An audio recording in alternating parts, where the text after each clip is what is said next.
Hello friend, अस्सलाम वालेकुम। मैं आपके सामने सच्चा वाक़या सुनाने जा रही हूँ। मुझे उम्मीद है आप गौर से सुनेंगे। एक बादशाह ने ऐलान किया कि जो शख्स झूठ बोलता हुआ पकड़ा गया उसको 5 दिनार जुर्माना होगा।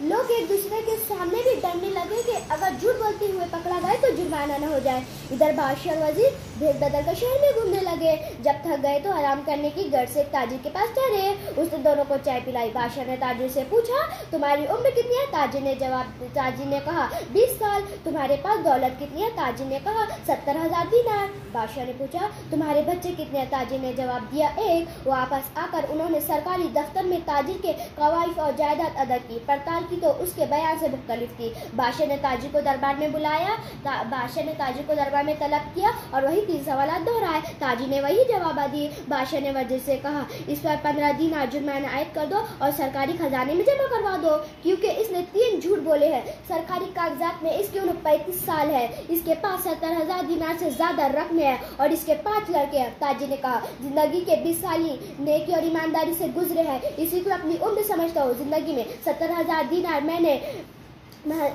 एक मस्जिद की तामीर में खर्च की है, इसी को मैं अपनी दौलत समझता हूँ। और 4 बच्चे नालायक और बदअखलाक है, एक बच्चा अच्छा है, इसी को मैं अपना बच्चा समझता हूँ। ये सुनकर बादशाह ने जुर्माने का हुक्म वापस ले लिया और ताजिर से कहा, हम तुम्हारे जवाब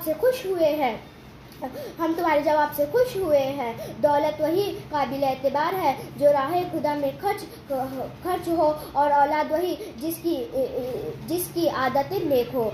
अस्सलाम वालेकुम।